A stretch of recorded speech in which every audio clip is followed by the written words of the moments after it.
Welcome to Mount Panorama, Bathurst circuit, where the best thrive and the other ones bite the dust. We are in Australia, land of kangaroos, koala bears, and utes. These little utilitarians look tame, but packing V8s under the hood, they can shred some rubber. Track-wise, if you come to Australia, there is a wide variety to choose from. This almost 4-mile-long track is actually made up of public roads. It's technically a street circuit. The most impressive feature is its elevation change, 570 feet between the pit straight and the skyline, the tallest part of the track. That's almost 2 Statues of Liberty stacked. Now, the skyline is an attraction itself. It's possible to watch the whole track from here, but don't fool yourself. Mount Panorama wasn't made only for admiring. It is actually a temple of destruction. With its long straights followed by dangerous turns, a sector of S's glued to the walls, and technical sessions without room for error, this one can for sure promote a spectacle. However, because of these attributes, the track would not allow bike racing anymore, for the safety of all, riders and spectators. The open-wheel vehicles Grand Prix were also denied for later years, and today, the main events are GT races in the Australian V8 Supercar Championship. That, though, is not to be said about. As we'll see next, these cars have all the ingredients for brilliant racing. They fly low while dancing with each other. All of this is very cool, but there is no way to enjoy a racetrack without watching a race. The circuit starts in a short straight, following to a square left, where no car has any wiggle room, so your drive has to be just on point. When accelerating out of turn 1, the drivers must pay attention to the rear tires, otherwise they may slide and end up wasting time. The mountain straight is very long, basically 3/4-mile strips back to back, filled with dangerous ups and downs, especially for cars without aerodynamic aids. Getting to almost 160 miles per hour, the cars end the straight with a fairly fast right-hander, which is negative camber, meaning the cars slide to the outside on their own. Ideally not touching the wall, the cars climb to a pair of difficult left-handers, the faster one, which drivers must slow down, positioning themselves on the outside to be able to cut the next corner that exits into one of the steepest parts of the track. That goes straight into a couple of right turns, starting with one that loses inclination, leaving the car light on its wheels without any traction, so be careful on the accelerator. Then the second has to be taken with serenity. If the race wasn't exhilarating enough, now it becomes almost suffocating. Next comes the rest of a series of tight corners and zigzags where the cars get literally inches from hitting the barriers. First, a sequence of dips and crests on which there are 4 left-handers always calculate how much to cut a corner and how much to open for the next one. The last of them has a run-off area composed of sand. In other words, it's perfect for who wants to spend some extra seconds out of the track if they exceed their limits. Also there is a short straight on top of the mountain, giving everyone a clear view of the back straight, the pit straight, the mountain straight, and the Mount Panorama itself.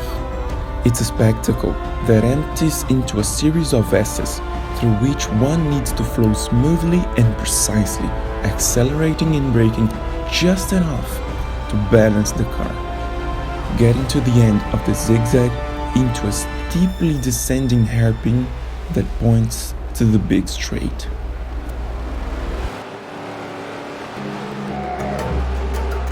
Sector 3. It's the fastest straight in the whole track. Starting the back straight in a grade, zooming down, the drivers are taken through a low point, changing inclination and passing a crest that extends slowly decaying, on which end the drivers pull the car at more than 170 miles per hour, a little left to enter the fastest turn in the circuit, rapidly demanding a heavy braking into the chicane. A hard left and then a medium right that goes to a short straight, cutting into the last corner of the circuit, a square left. But don't party before victory, because if you go all in with the throttle, you'll spin just before the finish line and end up losing the victory after 24 minutes of Bathurst. Yeah, maybe talking from experience.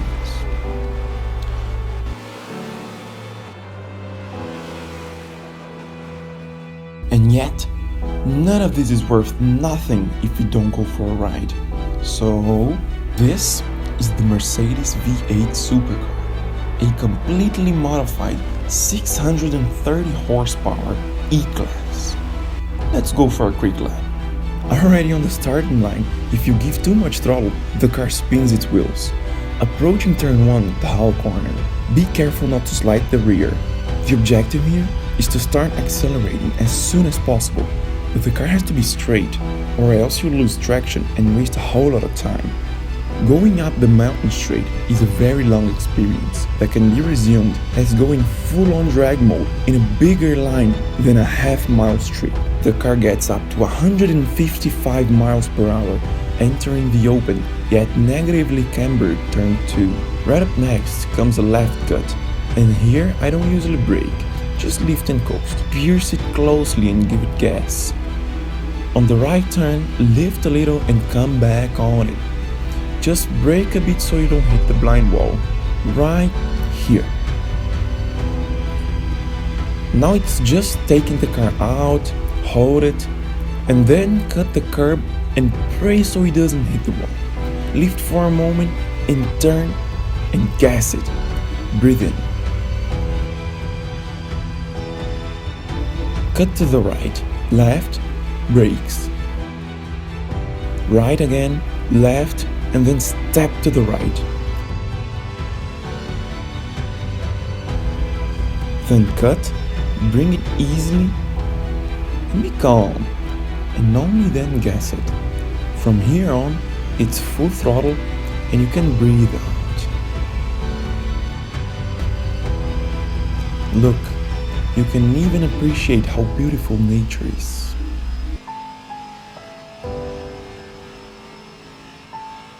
Suddenly, a tug to the left and cut into the right-hander, braking on point.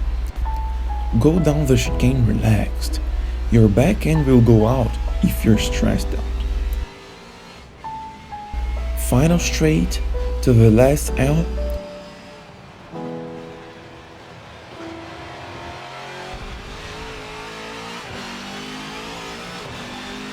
And it's just run for victory at the checkered flag. Oh, Mount Panorama. If you already dominated, or if the mountain dominates you, it'll always be a challenge. A mere walk down these streets already take you on a trip.